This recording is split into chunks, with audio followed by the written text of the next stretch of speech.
बिस्मिल्लाह रहमान रहीम। अस्सलाम वालेकुम नाज़रीन, आप यूट्यूब चैनल देख रहे हैं। मैं इमरान खान हूँ। अब तक की जो आम तरीन खबरें हैं वो मैं आपके साथ शेयर कर देता हूँ। 3 जगहों पे 3 अलग अलग चीज़ें चल रही हैं। तीनों को जब तक आप नहीं समझेंगे तो आपको इस वक्त का जो सिनेरियो है उसका पता नहीं चलेगा। नंबर 1, हुकूमती कैंप, वहाँ पे क्या चल रहा है, यानी हुकूमत और एस्टेब्लिशमेंट मिलकर क्या सोच रही है, उनके दिमाग में क्या है, चीज़ों को कंट्रोल अब कैसे करना है। नंबर 2, अडयाला के अंदर क्या चल रहा है, क्योंकि इमरान खान साहब से 2 मरतबा मुलाकात करवाई गई है। दोबारा रात के वक्त जो है वो जेल को खोला गया और बैरिस्टर घोर गए हैं, असद कैसर गए हैं, शिबली फराज के बारे में कह रहा था कोई, वो भी गए हैं। तो ये लोग गए और जाकर इन्होंने इमरान खान साहब से दोबारा मुलाकात की है। अब वहाँ से मुतज़ाद खबरें आ रही हैं। फिलहाल तो बातचीत को खुफिया रखा जा रहा है, लेकिन ये 2 कैंप हैं, इन दोनों कैंप्स में क्या चल रहा है। और तीसरी चीज़ है ग्राउंड रियलिटी, ग्राउंड पे क्या हो रहा है। ग्राउंड की सूरत इंतहाई ख़राब है। मैं जो आखिरी फैक्ट मेरे पास पहुंचा, मैंने आपसे कहा था कि आखिरी सबसे बड़ी और मुश्किल रुकावट जो है वो 26 नंबर चुंगी जो है वो सबसे मुश्किल और आखिरी रुकावट थी। उसके बाद रुकावटें हैं ज़रूर, लेकिन वो ऐसी रुकावटें नहीं है कि जहाँ पे पाकिस्तान तहरीक इंसाफ को रोका जा सके। यानी वो तो इस्लामाबाद के कारकुन और रावलपिंडी के कारकुन उठाकर फेंक देंगे। 26 नंबर चुंगी पे एक बहुत लंबी लड़ाई चली है, और क्योंकि जो लोग वहाँ पहुँचे थे वो कोई बलूचिस्तान से आ रहा है, कोई खैबर पख्तूनख्वा से आ रहा है, उन्हें 2-2 दिन हो गए थे यहाँ पहुँचते हुए। तो यहाँ पे जो लोग पहुँचे वो पहले ही बहुत निढाल थे, और यहाँ पे रेंजर्स भी थी, एफसी भी थी, पुलिस भी थी। और जो मुझे बताया वहाँ पे अहमद फरहाद साहब मौजूद थे, उन्होंने कहा जी हमने ऐसा भी देखा कि एक मिनट में 20 या इससे ज़्यादा शेल्स फायर किए गए, बहुत रैपिड फायरिंग की गई है, शेलिंग की गई है, रबड़ की बहुत गोलियाँ चलाई गई हैं। अहमद फरहाद साहब को भी लगी है, कुछ और दोस्तों को भी लगी है, कुछ कारकुनों को भी गोलियाँ लगी हैं। 1-2 मीडिया वाले भी शिकायत कर रहे थे कि जी हमारे ऊपर भी फायरिंग हुई है। तो रबड़ की गोलियां भी चली हैं और शेलिंग भी हुई है। ये तो है जनाब ग्राउंड की सूरत हाल थी जो मैंने आपको बताई। लेकिन फिर मोहसिन नकवी साहब ने एक स्टेटमेंट दिया उस वक्त जब लोग बहुत बड़ी तादाद में टच करना शुरू हो गए इस्लामाबाद को। अली अमीन गंडापुर का और बुशरा बीबी का काफिला भी पीछे से आ रहा है। कुछ काफिले पहले पहुंच चुके हैं, सबसे आगे बलूचिस्तान के नौजवान हैं, और बाकी कुछ पंजाब से आने वाले लोग हैं। और खैबर पख्तूनख्वा का वो काफिला जो शाहिद खटक वगैरह के साथ आया था, ये लोग जो पहले आगे बढ़ गए थे, ये लोग वहाँ पहुँच गए। पिछले काफिले भी सारे आ रहे हैं। अगर लोगों की तादाद की बात करें तो अब ये उससे आगे निकल गया मामला, क्योंकि आज तक इतनी बड़ी तादाद में इस्लामाबाद में लोग पहुँचे ही नहीं। सिंपल आप ये कह सकते हैं कि इस्लामाबाद में आज तक जितनी दफ़ा भी लोग आए, चाहे उन्हें इमरान खान खुद लेकर आए हों, ये उससे ज़्यादा लोग इस्लामाबाद पहुँच गए हैं और इमरान खान साहब की कॉल पे पहुँचे हैं। लीडर मौजूद नहीं है, लीडर ग्राउंड पे मौजूद नहीं है, और उसकी कॉल के ऊपर इतनी बड़ी तादाद में लोग निकल आए हैं। नवाज शरीफ और शहबाज शरीफ अपना पूरा जोर लगा के, अपनी हुकूमत का पूरा जोर लगा के आसिफ अली जरदारी का हाथ साथ पकड़ के मौलाना फजलुर रहमान साहब को भी साथ मिला लें, ये नहीं कर सकते, ये कर ही नहीं सकते। बल्कि ये बंदे इकट्ठे करके उनको 2 से ज़रब भी दें फिर भी ये नहीं कर सकते, जितने बंदे पाकिस्तान तहरीक इंसाफ की आवाज़ पे आ गए। अब मोहसिन नकवी साहब ने एक एरियल व्यू लिया था, मुबैना तौर पे शायद इन्होंने लिया या इनके और सरकारी ऑफिसर्स थे, लेकिन ये बार बार जाते हैं, जाके ऊपर से देखते हैं हेलीकॉप्टर से।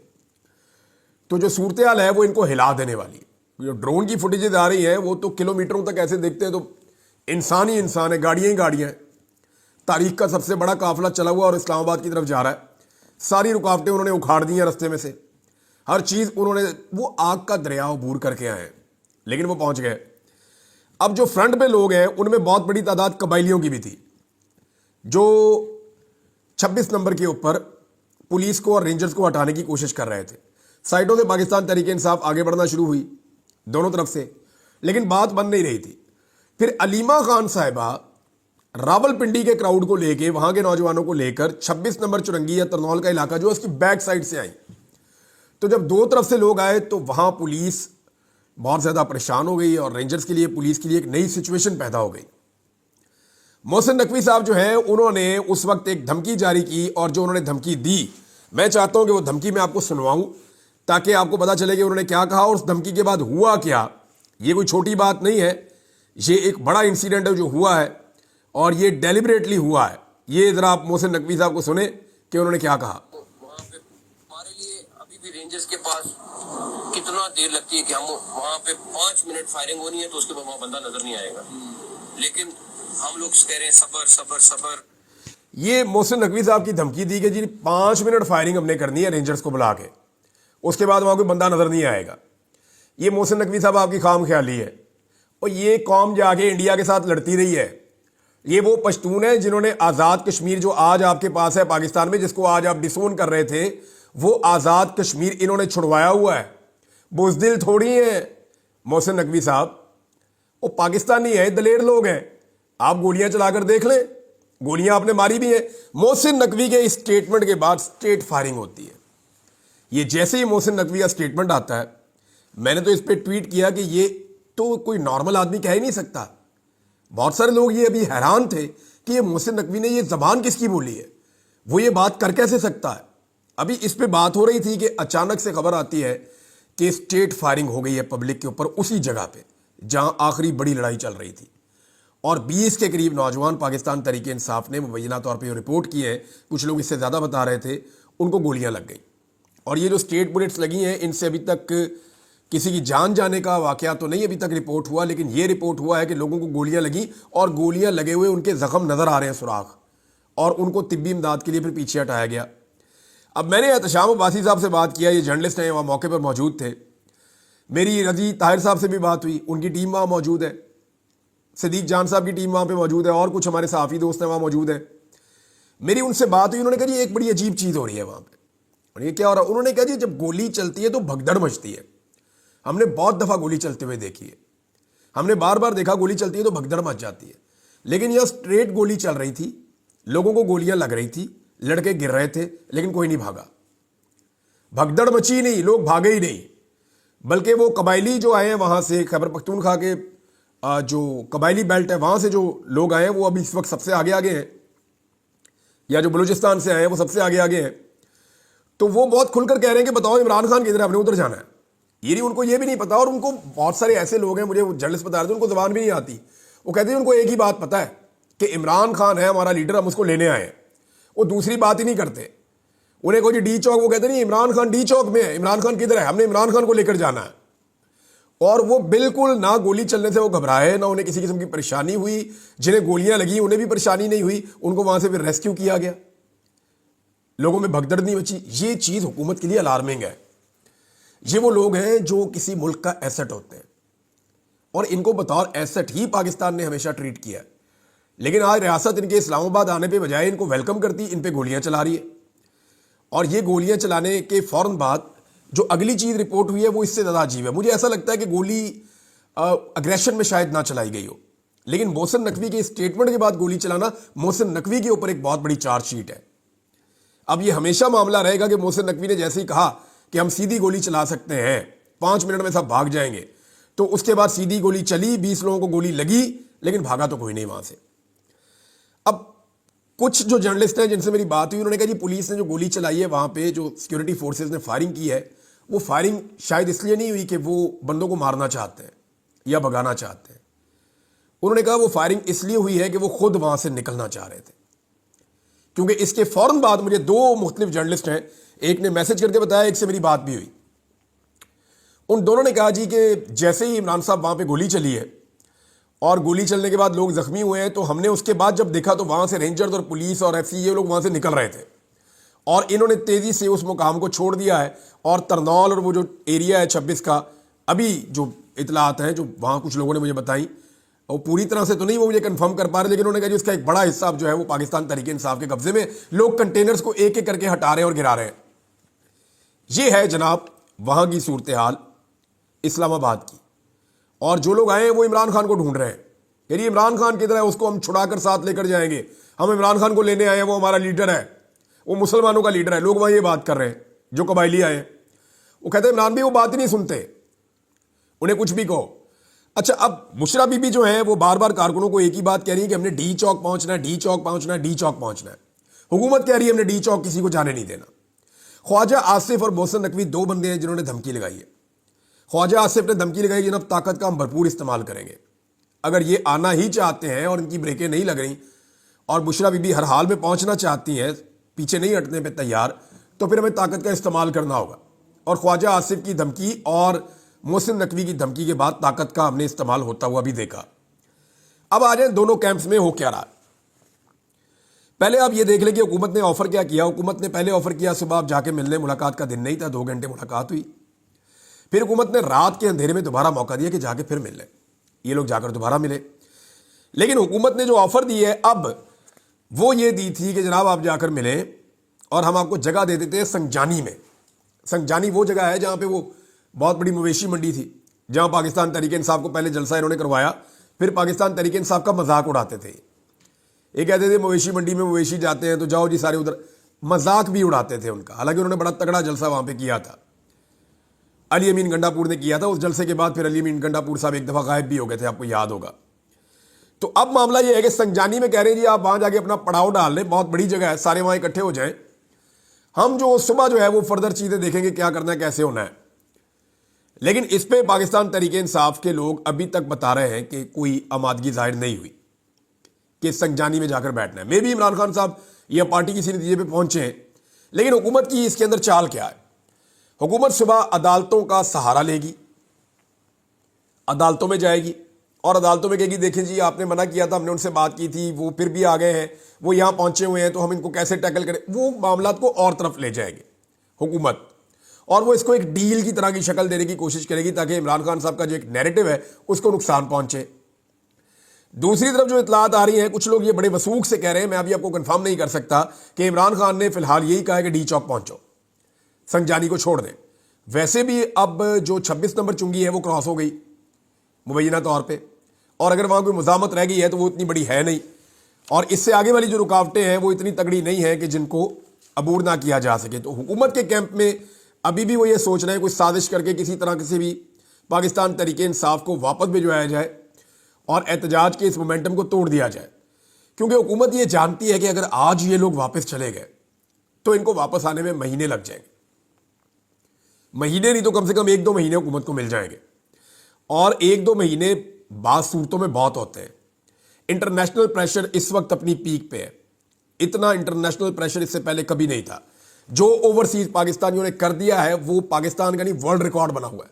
दुनिया का कोई लीडर पूरी दुनिया में अपने लिए एहतजाज नहीं करवा सका आज तक। इमरान खान वाहिद लीडर बना है कि उसके लिए दुनिया के 32 मुल्कों में सेम टाइम में एक ही दिन के अंदर एहतजाज हो रहा था, राउंड द क्लॉक हो रहा था, क्योंकि यहां दिन है, वहां सुबह है, वहां शाम है, तो वो एहतजाज होता चला जा रहा था। तो इमरान खान साहब जो हैं ये उनके लिए हुआ है, तो ये एक बहुत बड़ा रिकॉर्ड है। अमरीकी सदर करना चाहे तो वो भी नहीं कर सकता इस वक्त कि सारी दुनिया में अमेरिकन को कह के निकलो और एहतजाज करो, ऐसे नहीं होता। ये इमरान खान के लिए हो रहा है क्योंकि वो बहुत बड़ा ब्रांड है। बजाय इसके पाकिस्तान उससे फायदा उठाता, पाकिस्तान उससे बेनिफिट्स लेता, पाकिस्तान ने उसको उठा के जेल में डाल दिया और पाकिस्तान की आवाम को रियासत ने अपने खिलाफ कर लिया। है तो बदकिस्मती है, लेकिन ये रियलिटी है। अब मोहसिन नकवी का कहना है दफा 245 में जाना पड़े, फौज को दे दे, या कर्फ्यू लगाना पड़े, या कोई और इंतहाई कदम उठाना पड़ा तो हम उठा देंगे, फिर बाद में हमें कोई शिकवा ना करे। बार बार मोहसिन नकवी ने धमकियां लगाई हैं। अब तरनौल के ऊपर जो है वो कारकुनों का कंट्रोल बताया जा रहा है, कारकुन आगे की तरफ बढ़ रहे हैं, इमरान खान की बहनें भी पहुंच गई हैं, बुशरा बीबी का काफिला भी बहुत करीब पहुंच गया है। अगर ये लोग डी चौक पहुंच जाते हैं तो एक नई सिचुएशन होगी। अच्छा, बड़ा सवाल यह है कि कर्फ्यू कैसे लगाया जाएगा। इतनी बड़ी तादाद में लोग आ गए हैं, कर्फ्यू कैसे लगाएंगे। जो हुकूमत के लिए दूसरा बड़ा सरदर्द है वो ये है कि पंजाब से काफिले पहुंचना शुरू हो गए। देखिए ना, पंजाब में भी पुलिस की लड़ने की कैपेसिटी है ड्यूटी करने की, 10 घंटे, 20 घंटे, 30 घंटे। अब इस मामले को 2 दिन हो चुके हैं, तीसरा दिन अब शुरू हो रहा है। अब सारी सड़कें तो बंद रखी नहीं जा सकती, बहुत सारी खुल भी गई है, तो लोग धीरे धीरे निकल रहे हैं, 4-4, 6-6, 10-10 करके, 5 गाड़ियां, 4 गाड़ियों का काफिला, लोग निकल रहे हैं और इस्लामाबाद की जानिब जा रहे हैं। अब ये जो पंजाब से एक मूवमेंट चल रही है, तमाम शहरों से आहिस्ता आहिस्ता लोग इस्लामाबाद की तरफ आ रहे हैं, ये आने वाले 1-2 दिनों में तादाद बहुत बढ़ जाएगी। और अगर इमरान खान साहब किसी सूरत में अदालतों से जमानत मिलने की सूरत में बाहर आ जाते हैं तो फिर वो तारीख का सबसे बड़ा जलसा भी कर देंगे। लेकिन मामला यह है कि इस वक्त पाकिस्तान की रियासत, एस्टेब्लिशमेंट, हुकूमत कोई भी इमरान खान साहब पे एतबार नहीं कर पा रही। वो सारे डरे हुए हैं और हुकूमत ने डराया हुआ है। खासतौर पे मैं आपको साफ बता देता हूं, हुकूमत पाकिस्तान के बड़े बड़े लोगों को डराती है, आर्मी चीफ को भी डराती है कि इमरान खान आएगा तो आपकी नौकरी भी छीन लेगा, फलां को ये कर देगा, फलां को ये कर, सबको डराते हैं ये, ब्यूरोक्रेसी को भी डराते हैं ये, मिलिट्री को भी डराते हैं ये हुकूमत सबको डरा रही है कि इमरान खान आएगा, ये करेगा, वो करेगा। बुशरा बीबी ने मेरे ख्याल में इसीलिए ये स्टेटमेंट दिया है कि इमरान खान اپنی ذات کے حوالے سے کسی سے بدلہ نہیں لے گا اور وہ کسی سے بدلہ لینا بھی نہیں چاہتا اور وہ اس میں بلیو بھی نہیں کرتا. یہ بشرا بی بی نے کہا تو میں سوچ رہا تھا یہ کیوں کہا. تو پھر خبریں تو بہت پہلے سے آ رہی تھیں اور یہ مختلف اوقات میں کہتے بھی رہے ہیں کہ عمران خان آئے گا تو فلاں کو نہیں چھوڑے گا، تو اس کو نہیں چھوڑے گا، تو اس کو نہیں چھوڑے گا، اس کو عہدے سے ہٹا دے گا، اس کی نوکری ختم کر دے گا. تو یہ خدشات لوگوں کے دلوں میں بٹھائے گئے. اب بشرا بی بی نے کوشش کی کہ اس خدشے کے اوپر بھی جو ہے وہ تھوڑی ٹھنڈ ڈالی جائے اور یہ معاملہ بھی جو ہے وہ ختم کیا جائے، یہ ڈر ختم کیا جائے. بہرحال کمال کی استقامت دکھائی ہے عمران خان صاحب کی بیوی نے اور عمران خان صاحب کی بہنوں نے. اور اب اس وقت جو ہو رہا ہے وہ یہ ہو رہا ہے کہ راولپنڈی اور اسلام آباد کے شہری نکل آئے ہیں. وہ کھانا، پانی، کمبل، کپڑے اور دیگر ضروری سامان لے کر آ رہے ہیں. لوگ اپنے وائی فائی پاس ورڈ ختم کر چکے ہیں. جتنے بھی پاکستانی وہاں موجود ہیں ان کو انٹرنیٹ مل رہا ہے اور اڈیالہ کا دروازہ ایک دن میں دوسری مرتبہ کھولا گیا ہے. حکومت 3 چیزیں ایک ساتھ کر رہی ہے. ایک طرف وہ کہتی ہے بندے نہیں نکلے، دوسری طرف وہ تمام رکاوٹیں، فسطائیت، جبر، سارے وہ کنڈے استعمال کرتی ہے، اور تیسری طرف وہ عمران خان صاحب کی منتیں بھی کر رہی ہے اور پاکستان تحریک انصاف پہ دباؤ ڈال رہی ہے کہ جاؤ یار خان صاحب کو کسی بات پہ منا لو. بار بار نئی سے نئی آفرز دے کر بھیج رہے ہیں لیکن آفرز کام نہیں کر رہی. انٹرنیشنل میڈیا اس پورے ایونٹ کو لگاتار رپورٹ کر رہا ہے اور عالمی سطح پہ اس کی بہت بڑی کوریج ہو رہی ہے. یہ جس لیول کی کوریج ہو رہی ہے نا، اس کا امپیکٹ بہت گہرا ہوگا اور وہ امپیکٹ آپ کو آنے والے دنوں میں نظر آئے گا. پاکستان کا جو لوکل میڈیا ہے یا جس کو آپ الیکٹرانک یا پرنٹ میڈیا کہتے ہیں، وہ اس کے اوپر کسی قسم کی کوریج نہیں کر رہا. ان کو بڑے سخت احکامات دیے گئے ہیں کہ پاکستان تحریک انصاف کی اتنی بڑی موومنٹ کو آپ نے گلوریفائی نہیں کرنا، آپ نے اس کے بارے میں نہیں بتانا. لیکن انٹرنیشنل میڈیا نے جو ہے وہ یہ ساری چیزیں ایک دفعہ نہیں بار بار دکھائی ہیں. عمران خان صاحب کے 3 مطالبات: نمبر 1 مینڈیٹ کی واپسی، نمبر 2 بے گناہ قیدیوں کی رہائی، نمبر 3 26ویں آئینی ترمیم کا خاتمہ. اب کیا عمران خان صاحب ان تینوں مطالبات سے پیچھے ہٹ جائیں گے یا فور دا ٹائم بینگ اگر وہ باہر آ جاتے ہیں اور وہ اپنے ان مطالبات کے اوپر خود ایک تحریک کھڑی کرتے ہیں تو وہ زیادہ مؤثر بھی ہو سکتی ہے. ڈیفرنٹ قسم کی عمران خان صاحب کو آفرز ملی ہیں اور ابھی اور آفرز بھی ملیں گی. یہ مذاکرات بھی چلیں گے، یہ احتجاج بھی چلے گا اور مجھے نہیں لگتا کہ اب ریاست میں اتنی سخت ہے کہ وہ لوگوں کا زیادہ دیر تک مقابلہ کر سکے. اگر پاکستانی اسی طرح ڈٹے رہے تو اگلے 1-2 دن کے اندر گیم تبدیل ہو جائے گی. لیکن ایک بات یاد رکھیے گا، پنجاب کو نکلنا پڑے گا. اگر پنجاب سے جیسے اب لوگ نکل رہے ہیں، تھوڑے تھوڑے کر کے آنا شروع ہو گئے ہیں، انہیں حوصلہ ہو رہا ہے، انہیں کانفیڈنس ملا ہے، وہ 2-2 4-4 گاڑیاں کر کے نکل رہے ہیں. اگر ایسے بھی نکلتے رہے تو اگلے 2 دن کے اندر پنجاب بہت بڑا امپیکٹ ڈال دے گا اور پھر بڑے قافلے جب نکلیں گے تو صورتحال بالکل تبدیل ہو جائے گی. اب تک کے لیے اتنی. اپنا خیال رکھیے گا، اپنے اس چینل کا بھی. اللہ حافظ.